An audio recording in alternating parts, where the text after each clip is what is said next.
Hello everybody and welcome to Strategic Advisor. Today we're going to be using Ryan Kingston's Star Wars Armada fleet builder, and we're going to be building an outside the box sort of fleet. Now the goal here is just to overwhelm the enemy with just new ideas to the point where you control how the battlefield goes. And I've actually used this fleet quite a few times and gotten some really good results out of it. Other times I've been completely wiped out, so it's more of a fun build, not necessarily a competitive build. So we're going to start with a Raider 1. We're going to give it quad laser turrets because we're not going to have any squadrons in this build at all. We're going to be using heavy counter to repel squadrons. Also, I mean, look at the Raider. I mean, 2 black die for squads. They will be perfectly fine. We're going to do ordnance experts for all those black dice, of course, against flakking and just with the normal attack. We're going to actually add 5 more Raiders. Alright, so we have 6 altogether. Now our commander, we are going to use Admiral Screed. We really want that crit icon, and here is why. So for our next ship, we are going to give it Fletch torpedoes.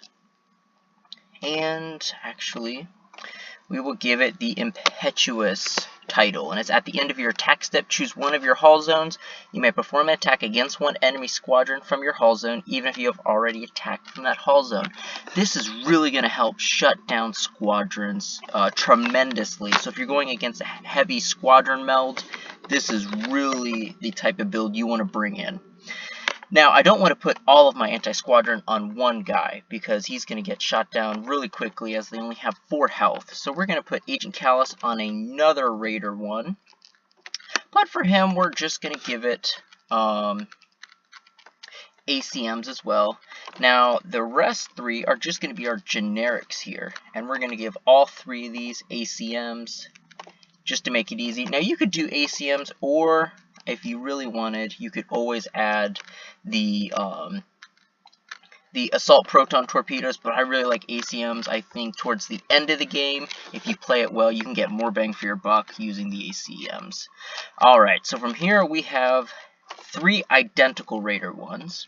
We have 2 heavy squadron Raider 1s. They still can be used against ships, pretty deadly.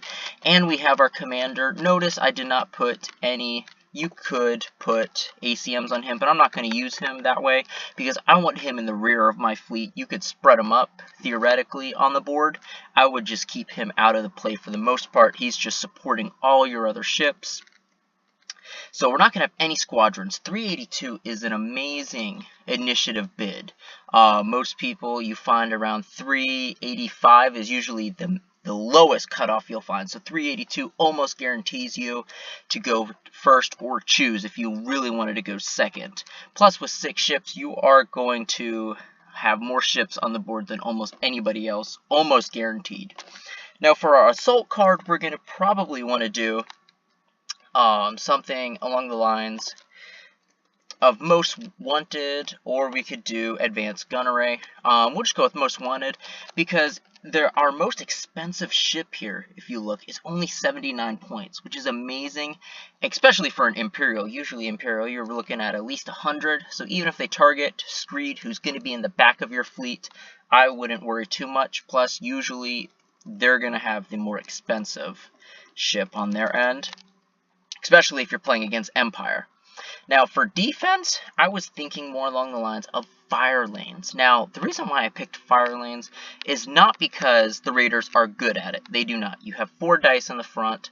You're really not going to have that much of a chance to get those extra points. But the idea here is intend to lose this objective. Now, what I mean by this is you could sort of predict now where your enemy is going to be facing.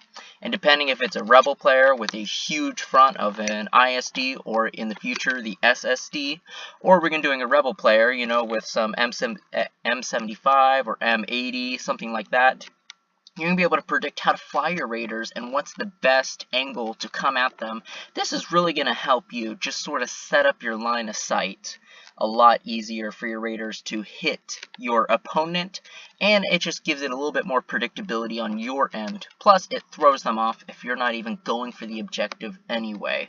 That's just my take. You can pick another one.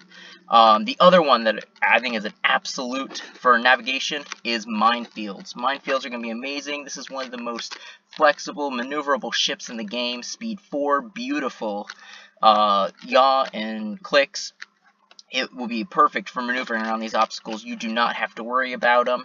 So this is really just, you know, it's a no-brainer, I think, for minefields. That, and with your initiative of 382, I would be shocked if you actually were second player if you didn't pick for yourself. So with this in mind, we have most wanted firelings and minefields. Typically, what I've figured out the best for these guys is in the beginning, if your strategy is just to split up, or even if it's to run a Congo line or whatever you want to do, first round I commonly just run nav with these guys, just to either bank the token or start them at 3 and jump them at 4, something like that.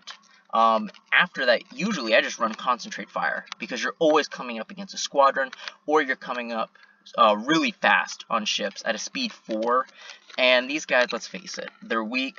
They only have 4 hull, 2 shields all around. They could get one-shotted by most ships in this game, so you want to get the most bang for their buck, and the idea here is that you can afford to lose 1, 2, 3 ships and just totally wreck squadron builds. Absolutely. The only thing that you're going to have trouble going up against is, you know, 2 to 3 ISD builds, because there's no way at that point you're just going to have the damage output to take one of those suckers down. Your best case at that point is just running the objective and just harassing ships. This is a really fun build, especially when you bring, you know, somebody who has a squadron build and they see a build like this, they're like, oh my goodness, really? A full anti-squadron, you know, 6 ships, you know, not only are you first player, but you outshipped the other opponent. It's just a really fun build for the person playing, and it's a really fun build to actually play against as well, because it's very unexpected. And a build like this, you really get to control how the game goes, where the fights take place, and it's just really, it's a really awkward thing. You really don't see people running raiders anymore, so forget running multiple raiders. Well, I hope you guys enjoyed this video, and let me know what you think of this build. And until next time, see you later.